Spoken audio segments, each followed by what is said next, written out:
नमस्कार, बहुत स्वागत है आपका। मैं हूं आपके साथ ऋतु ज्ञानवानी। एनडीए की राष्ट्रपति पद प्रत्याशी द्रौपदी मुर्मू एक दिवसीय छत्तीसगढ़ दौरे पर आई। रायपुर के एयरपोर्ट पर उनका भव्य स्वागत किया गया।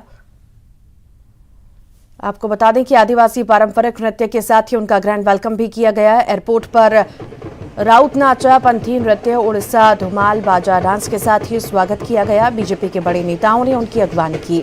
उसके बाद द्रौपदी मुर्मू पहुंची तेलीबांधा स्थित रानी दुर्गावती प्रतिमा स्थल, जहां उन्होंने प्रतिमा पर माल्यार्पण किया।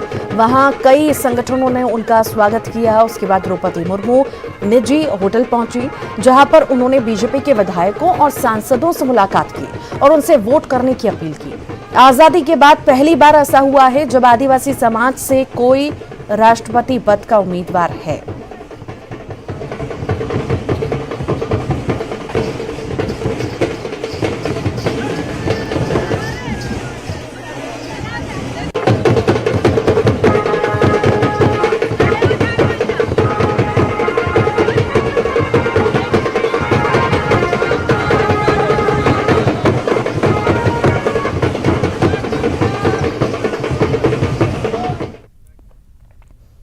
एनडीए की राष्ट्रपति पद की उम्मीदवार द्रौपदी मुर्मू को छत्तीसगढ़ में तय विधायकों से ज्यादा वोट मिलेंगे, ये कहना है पूर्व मुख्यमंत्री रमन सिंह का। उन्होंने कहा कि कांग्रेस को अपने विधायकों को स्वतंत्र छोड़ देना चाहिए ताकि वो अपनी अंतरात्मा की आवाज पर वोट कर सकें।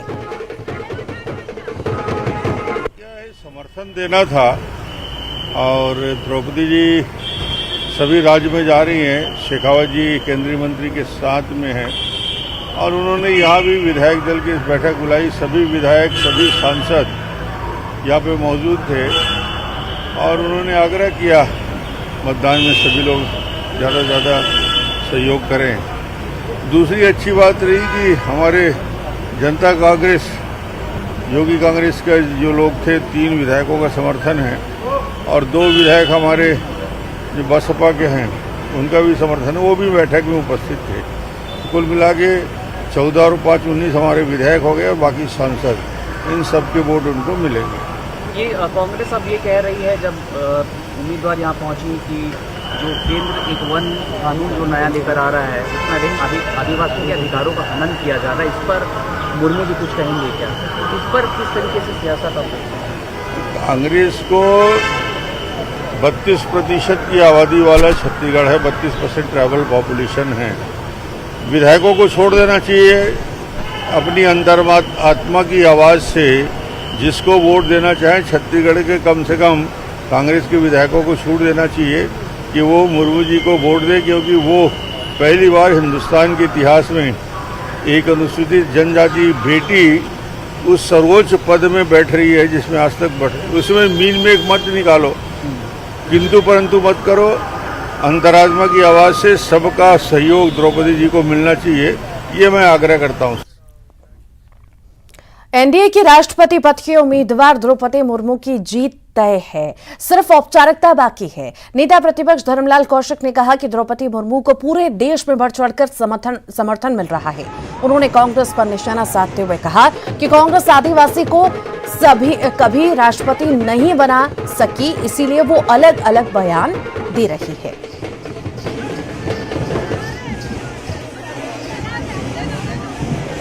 अभी प्रत्याशी के रूप में आई है, लेकिन सबको सर्वविदित है कि वो राष्ट्रपति बन गई हैं। औपचारिकता बची हुई है। यहाँ सांसद विधायकों से भेंट मुलाकात और एक उनका आग्रह कि समर्थन करें। बीजेपी के हमारे सभी सांसद विधायक रहे, उसके साथ में बसपा के दोनों विधायक और जनता कांग्रेस के 3 विधायक उनके प्रदेश अध्यक्ष रहे। सभी लोगों ने समर्थन दिया है और जिस प्रकार से पूरे देश में समर्थन मिल रहा है, रिकॉर्ड मतों से जीत करके आएगी। गरियाबंद से बड़ी खबर है। राजिम पुलिस पर युवक के पिटाई का आरोप है। पिटाई से आहत युवक ने आत्महत्या की। परिजनों ने राजिम पुलिस पर आरोप लगाया है। शव वाहन रोककर लोगों ने प्रदर्शन भी किया। राजिम नेशनल हाईवे को लोगों ने जाम कर दिया है। पुलिस के खिलाफ नारेबाजी लोगों द्वारा की जा रही है। गरियाबंद की तस्वीरें हैं। राजिम पुलिस पर युवक की पिटाई का आरोप लगाया जा रहा है और ये प्रदर्शन की तस्वीरें आप देख सकते हैं। रोड भी जाम किया गया है। आकर दारू के नाम से इसको बदनाम किया गया। थाना में लाकर पीआई साहब एवं उनके स्टाफ द्वारा बहुत मारपीट किया गया। मारपीट के दौरान ये लड़का का मृत्यु हुआ। इसलिए हम लोग चाहते हैं 60,000 रुपये पैसा मांगा है। इसलिए हम लोग चाहते हैं इंसाफ चाहिए। रही बात इनको मारते मारते इनको 60,000 रुपये का घूस मांगा गया और गाड़ी भी जीतती है, मोबाइल भी जीतती है। गरीब आदमी 60,000 कहाँ से आएगा, वो भी बेगुनाह व्यक्ति। उसके बाद उसके छोटे बच्चे हैं, उसके पत्नी है, उसके भरण पोषण कौन करे? कौन को किसका नाम सामने आ रहा है इसमें? कौन लोग हैं जो ये जो राजीव पुलिस थाना पीआई एवं उनके अन्य स्टाफ द्वारा है, इतना मारा गया है कि वो मर चुका है। राजिम पुलिस पर युवक की पिटाई का आरोप लोगों द्वारा, परिजनों द्वारा लगाया जा रहा है और उसी को लेकर के ये हंगामा देखा जा रहा है। देखिए, नेशनल हाईवे पर चक्का जाम किया गया, साथ ही साथ प्रदर्शन के द्वारा किया जा रहा है। बड़ी संख्या में लोग मौजूद हैं और कार्रवाई की मांग कर रहे हैं। पुलिस के खिलाफ लोगों ने नारेबाजी भी की है। गरियाबंद की ये तस्वीरें हैं जहां पर राजिम पुलिस पर युवक की पिटाई का आरोप लग रहा है। पिटाई से आहत युवक ने आत्महत्या कर ली है और उसके बाद अब जो है प्रदर्शन परिजनों का और आम लोगों का देखने को मिल रहा है। नेशनल हाईवे को भी जाम किया गया है लोगों द्वारा।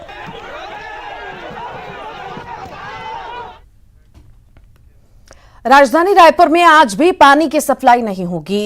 इंटेक वेल में कचरा फंसने से पानी की सप्लाई बाधित हुई है। गुरुवार की शाम से ही राजधानी के कई इलाकों में पानी की सप्लाई प्रभावित हुई थी।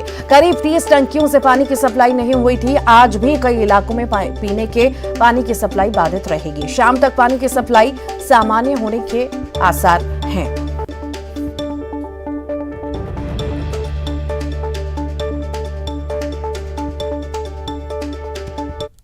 पिछले 2 दिनों से पानी नहीं मिल रहा है। टंकियों से पानी की सप्लाई जो है वो बाधित है। पानी की सप्लाई नहीं हो पा रही है और इसलिए नलों में पानी नहीं आ रहा है। इसकी पड़ताल करने हम पहुंचे हैं खारून नदी। अब आप ये सोच रहे होंगे कि नल से पानी नहीं आ रहा है और इसकी पड़ताल करने न्यूज़ 18 की टीम क्यों खारून नदी पहुंची है। वजह भी हम आपको बताते हैं। दरअसल इंटेक वेल जो होता है वहाँ से ही नदी का जो पानी है वो फिल्टर प्लांट तक पहुंचता है और उसके बाद फिल्टर प्लांट से पानी टंकियों तक पहुंचता है और पानी टंकियों से फिर आपके घरों तक ये सप्लाई होता है। और अभी आप देख रहे हैं कि खारून नदी इस वक्त उफान पर है, अपने पूरे शबाब पर है और जो आपको तस्वीरों में दिखाई दे रहा है ये एक तरह का कचरा है जो नदी में बहकर आता है और ये पूरा जो कचरा है वो इंटेक वेल में इकट्ठा हो गया है। जो एक तरह से एक जालीनुमा कंटेनर होता है इंटेक वेल में, जो सक्शन होता है जहाँ से पानी सप्लाई होती है, नदी से पानी खींचा जाता है और जो कि पानी कच्चा पानी जो होता है वो फिल्टर प्लांट तक पहुंचता है और फिल्टर प्लांट में फिर उसे फिल्टर किया जाता है। लेकिन अभी सही तरीके से वो सक्शन नहीं हो पा रहा था और इसलिए ये स्थिति बनी कि लगभग 30 टंकियां जो है वो खाली रही। 30 टंकियों से पानी की सप्लाई जो है वो नहीं हो पाई और अभी जो हालात हैं आज भी सामान्य नहीं हुए हैं।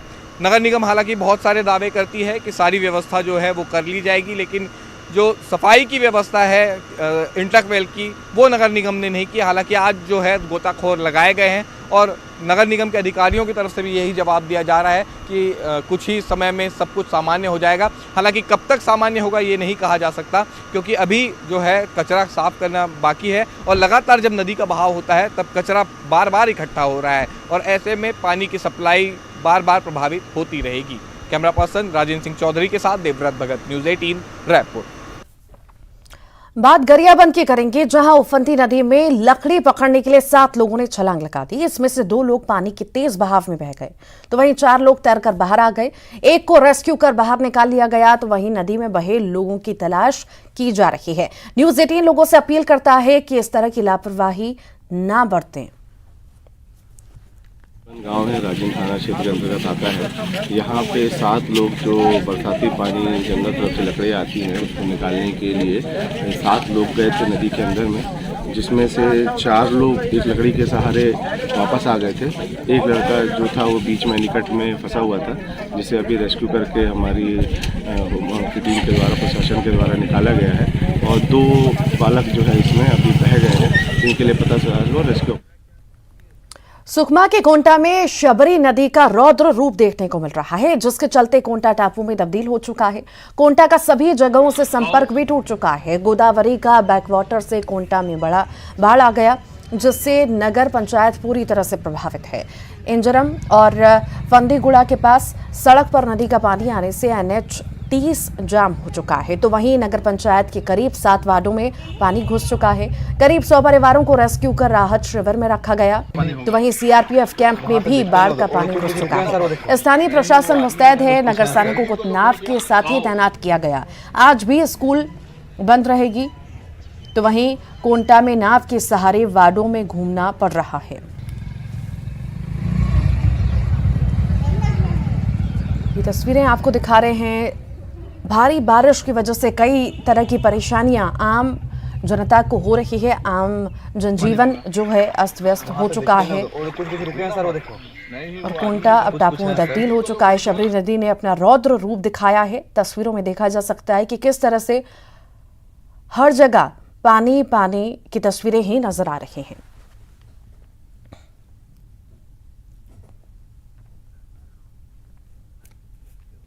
सुकमा से बड़ी खबर है। जान जोखिम में डालकर गांव पहुंच रही स्वास्थ्य विभाग की टीम। जी हां, लोगों को टीकाकरण के लिए जिंदगी को भी दांव पर लगा दिया है। बुरकापाल ताड़मेटला इलाके में उफनती नदी पार कर रही है टीम और लोगों की जान बचाने के लिए अपनी जान जोखिम में डाली जा रही है।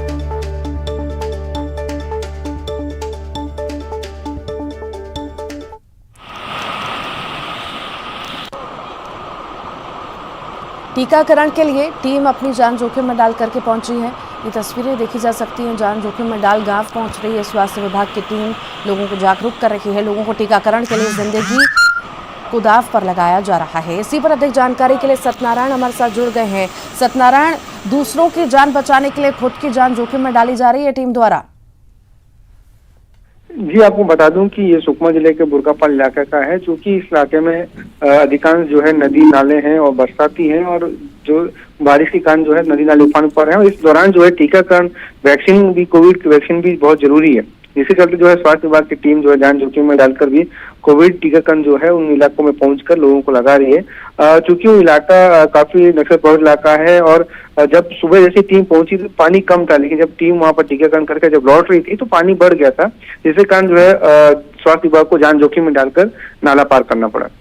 पर कई सारे सवाल यहाँ पर सत्यनारायण खड़े होते हैं कि आखिर जिस तरह से पानी की तस्वीरें हम देख रहे हैं, रौद्र रूप ऑलरेडी हर जगह हम देख ही रहे हैं।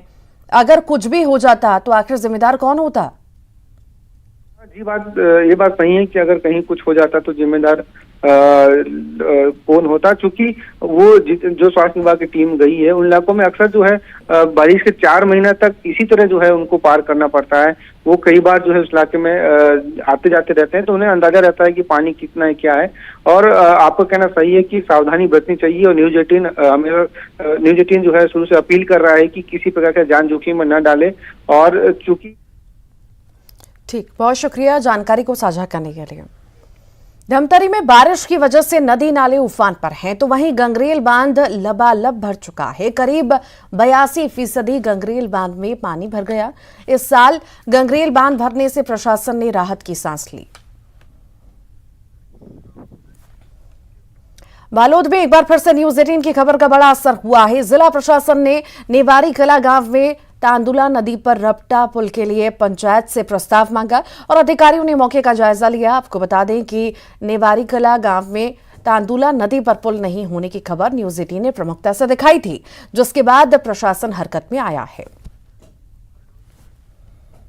भोपाल से इस वक्त की बड़ी खबर है। नगर निगम के चुनाव नतीजों में कांग्रेस को गड़बड़ी की आशंका है। जी हां, कांग्रेस ने 17 और 20 जुलाई को होने वाली मतगणना के लिए कांग्रेस के बड़े नेताओं की ड्यूटी लगाई है। दिग्विजय सिंह, सुरेश पचौरी, गोविंद सिंह से लेकर पार्टी के सभी बड़े नेता वोटिंग वाले जिलों में डेरा डालेंगे। निष्पक्ष तरीके से काउंटिंग पर नजर कांग्रेस द्वारा रखी जाएगी।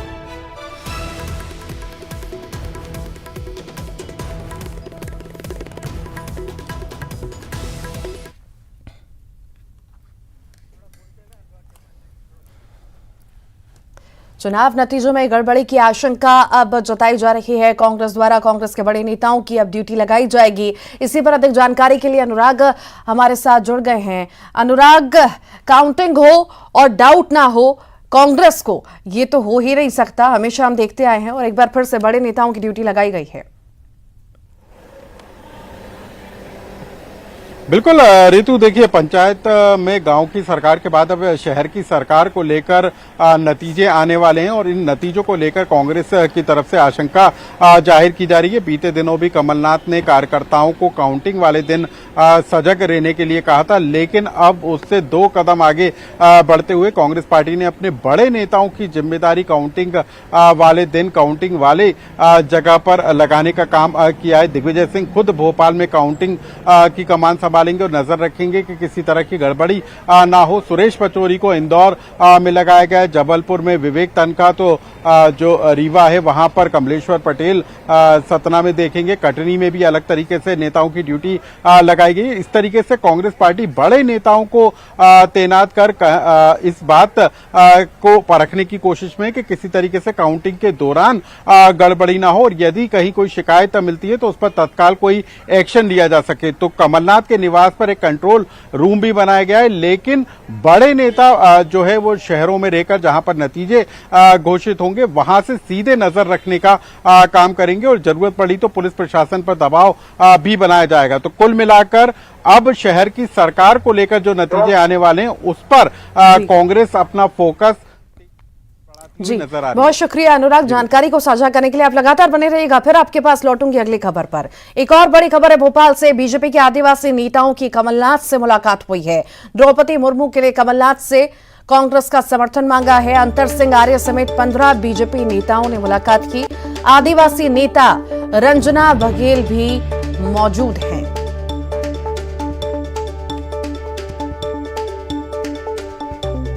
और अनुराग हमारे साथ लगातार जुड़े हुए हैं। अनुराग, आदिवासी नेताओं की कमलनाथ से मुलाकात है, आखिर कितनी खास ये मुलाकात माने मुर्मू को लेकर के? बिल्कुल रितु, देखिए राष्ट्रपति पद की जो एनडीए के उम्मीदवार हैं द्रौपदी मुर्मू, उनके समर्थन में बीजेपी व्यापक समर्थन जुटाने की कोशिश में, और यही वजह है कि पहले अपनी रणनीति के तहत आदिवासी नेताओं के जरिए कांग्रेस के जो 28 आदिवासी विधायक हैं उनसे संपर्क करने की कोशिश की गई और अब सीधे प्रदेश कांग्रेस अध्यक्ष कमलनाथ से जो आदिवासी नेताओं का प्रतिनिधि दल है वो मिलने के लिए पहुंचा था और एक पत्र देकर जो है कांग्रेस से द्रौपदी मुर्मू के समर्थन में वोट देने की अपील जो है बीजेपी के नेताओं की तरफ से की गई है। ये कहा गया है कि पहली बार राष्ट्रपति पद के लिए किसी महिला आदिवासी को उम्मीदवार बनाया गया और ऐसे में कांग्रेस का समर्थन भी वाजिब है। तो कांग्रेस पार्टी का समर्थन द्रौपदी मुर्मू को मिल सके, इसी को लेकर जो है बीजेपी के आदिवासी नेताओं ने कमलनाथ से मुलाकात की है। ठीक, बहुत शुक्रिया अनुराग जानकारी को साझा करने के लिए। और आइए अब चलते चलते जान लेते हैं क्या है क्रिप्टो करेंसी की समझ। Z and news 18 network present crypto की समझ। नमस्कार, स्वागत है आपका Z and news 18 network present crypto की समझ के इस खास एपिसोड में। आज हम आपको क्रिप्टो जगत की कुछ खास खबरों से रूबरू करवाएंगे। बैंक ऑफ स्पेन ने बाइनेंस को अपने क्रिप्टो लिस्ट में रजिस्टर किया। बैंक ऑफ स्पेन ने मनी लॉन्ड्रिंग और टेररिज्म फाइनेंस के खिलाफ चल रहे प्रोसीड्यूर्स के साथ ही दुनिया के सबसे बड़े क्रिप्टो एक्सचेंज बाइनेंस की लोकल यूनिट को एक वर्चुअल करेंसी प्लेटफॉर्म के तौर पर रजिस्टर किया है। बैंक ने कहा कि रजिस्टर्ड प्रोवाइडर्स को मनी लॉन्ड्रिंग और टेररिज्म फाइनेंसिंग से संबंधित नियमों का पालन करना होगा। साथ ही बैंक ने यह भी कहा कि यह प्लेटफॉर्म के फाइनेंशियल और ऑपरेटिंग रिस्क की निगरानी नहीं करता है और रजिस्टर्ड होने का मतलब ये नहीं कि सेंट्रल बैंक ने इसकी एक्टिविटीज को मंजूरी दे दी हो। बाइनेंस, जिसकी दुनिया भर में लगभग 120 मिलियन यूजर्स हैं, उसने ट्वीट किया कि स्पेन के सेंट्रल बैंक के नियमों को मानने की शर्त पर इसे देश में क्रिप्टो एसेट एक्सचेंज और कस्टडी देने की अनुमति दी गई है। रजिस्ट्रेशन से यह संकेत मिलता है कि फ्रांस और इटली के बाद बाइनेंस यूरोप में तेजी से आगे बढ़ रहा है। यूरोपियन यूनियन भी इसके लिए नए नियम तैयार कर रहा है। क्रिप्टो करेंसी कंपनीज को यूरोपीय संघ में डिजिटल टोकन जारी करने और बेचने के लिए लाइसेंस और ग्राहक सुरक्षा उपायों की जरूरत होगी। वर्तमान में जो नियम है उसके तहत पूरे यूरोपीय संघ में क्रिप्टो सेवाओं की कोई क्रॉस बॉर्डर अप्रूवल नहीं है, लेकिन 2023 में नए नियम के साथ ये बदल जाएगा। जो यूएस गवर्नमेंट एम्प्लॉइज क्रिप्टो में निवेश कर रहे हैं, उनके क्रिप्टो पॉलिसी बनाने पर रोक लगाई गई है। क्रिप्टो करेंसी में व्यक्तिगत रूप से निवेश करने वाले यूएस ऑफिशियल्स को अब क्रिप्टो रिलेटेड पॉलिसी और रेगुलेशंस पर काम करने से अयोग्य घोषित कर दिया गया है।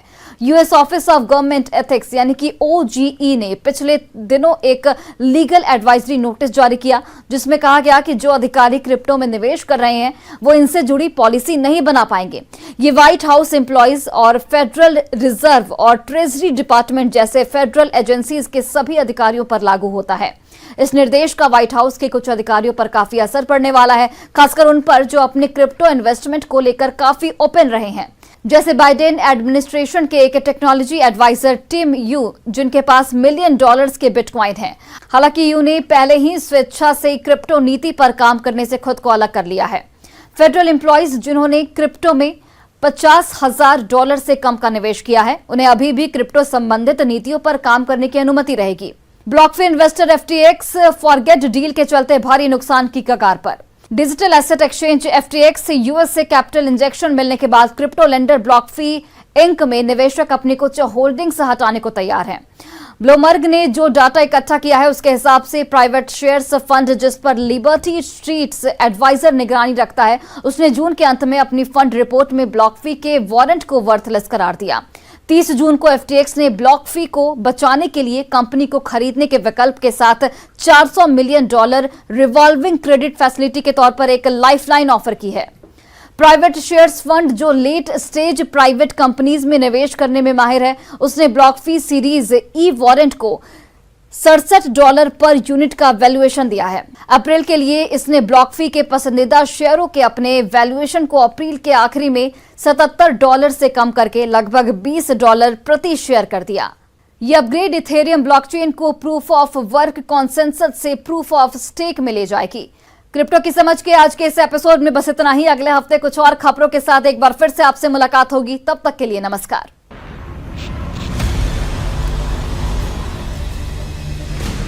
ZP and News 18 network present crypto की समझ।